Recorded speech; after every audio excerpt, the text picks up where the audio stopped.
Hey, thanks so much for finding the video. Do us a favor. If you haven't done so yet, please subscribe. Be sure to leave your comment. We love to interact. Enjoy the video.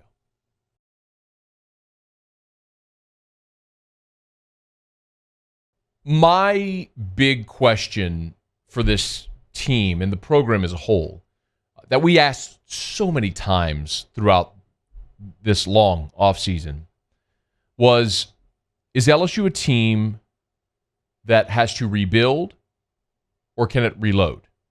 We see examples around college football. It's Clemson, it's Ohio State, it's Alabama. As much as you don't want to hear that, it's the reality that no matter how many players or coaches they lose, they're always right there competing to start the next season and throughout. And you can say what you want about the ACC not being a great league. You could say what you want about the Little 10. And you can bemoan the fact that we're mentioning Alabama, but it's all reality. Those programs lose at or near double-digit players to the draft every year. They lose coordinators, they lose assistants, and it doesn't really matter. They're just always right there every single year. And the thought was, is LSU ready to be in that air? I thought we would get that answer at Florida, at Auburn, home against Bama. I thought we'd get that answer in those games. I didn't think we were going to get it week 1 against Mississippi State or week 4 against Mississippi State, but we got the answer against Mississippi State.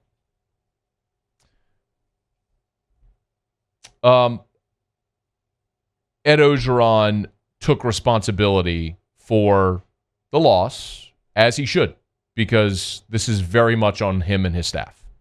We spent all day yesterday analyzing the film. The truth is we got to coach better. Got to start with me. Got to prepare our team better. Got to coach our coaches better. We got to execute better. We got to make better in-game adjustments during the game, during halftime. We could have had a better plan on both sides of the football first game. One of the things that we're going to do today is we're going to talk about stance, alignment, assignment. Get back to fundamentals, get back to playing the LSU standard of performance, which was not there Saturday night. And I'll take all the responsibility.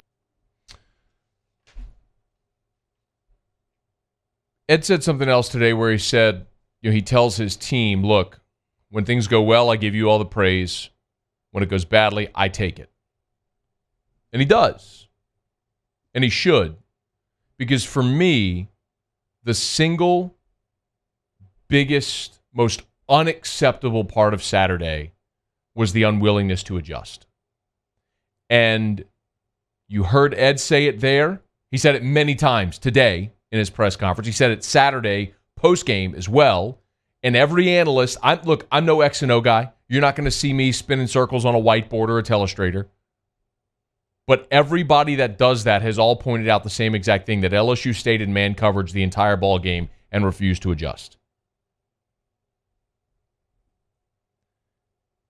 And the part of that is most concerning is that Ed Orgeron and Bo Pelini on Saturday did defensively what Les Miles and Cam Cameron did offensively for a half decade. And that is not a fun thought. That stubborn unwillingness to change, to say, this is what we're going to do, like it or not, here it comes. If you were surprised and I was surprised, you know who else was surprised? Mike Leach. Did you hear what Mike Leach said after the... Listen to what Mike Leach said Saturday after his offense put up 623 pass yards against LSU. Going into the game, I guess we thought they'd play looser than they did.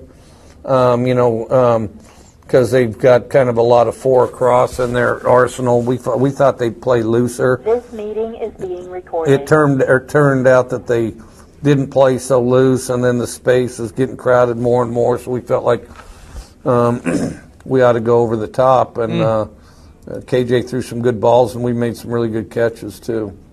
Over the top they went. Over and over and over again. Dropping it in buckets. 3rd and 9, Elias Ricks thinks he's playing high school football in California. He tries to jump underneath the route. KJ Costello over the top, touchdown.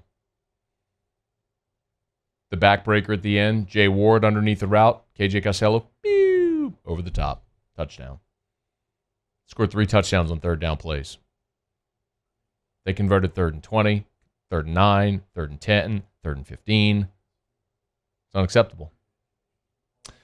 The other part that has to be pointed out is after the second scrimmage, Ed Orgeron, talking to the media, said these words. Again, this was 2 weeks ago.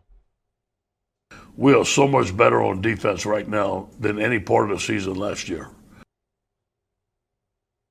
think we need to get the Pinocchio drop back out. Y'all,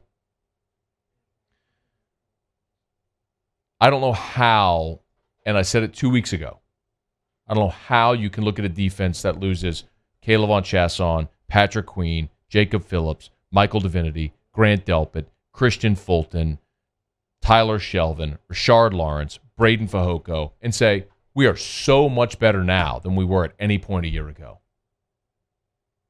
Pinocchio's nose is growing long. The reality is Ed Orgeron and Dave Aranda did not see eye to eye. That was a shot at Dave. Ed's got his guy in place. And listen, there are many ways to skin a cat. I'm not saying one way or another. Ed Orgeron has won a national championship. Like, he can do it however he wants, man. It's his program. I get it. But you got to be able to acknowledge what happened on Saturday is wholly unacceptable and be willing to change. And they weren't on Saturday. Because LSU had a chance to win that game. As bad as it may seem to you, let me remind you, LSU led 7-3. They led 14-10. They had the ball to start the second half, drove right down the field, had a goal-to-go situation. They run Ty Davis-Price into the line twice, and then Myles Brennan takes a sack. They kick a field goal to tie. By the way, wasn't Scott Linehan's big contribution supposed to be in the red zone? What happened there? I digress. You also took the lead 24-20, and then you had an opportunity after the Jacoby Stevens forced fumble with the ball down 34-31 to go take the lead for good at that point. In the fourth quarter, you went 3 and out, gave them the ball. They score 10 unanswered ball game. You had chances. You had opportunities to win this game.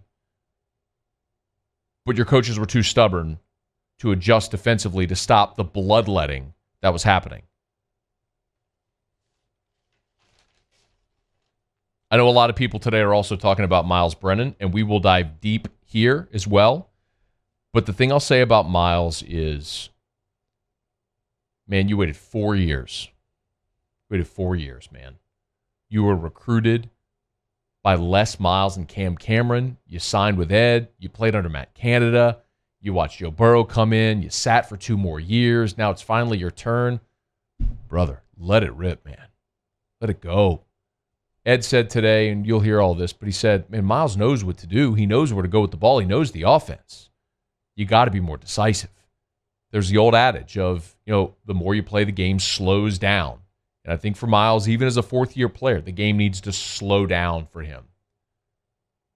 I don't think it was a play calling, and we'll dive into all that. I thought there were some beautiful sequences. Look, the interception that Myles Brennan threw, Racey McMath was wide open. LSU had softened the middle of that defense beautifully. They run play action. Everyone sucks in. Racey McMath is streaking down the left side. Brennan's a tick late with the throw. He gets his arm hit, and it's an interception. That should be 6. Those are the things you hope as the season go along that those things develop. And I think they will. And this team is going to get better. And they got a lot of talent and a lot of good coaches and a lot of good pieces. They're just not ready to be a championship team yet.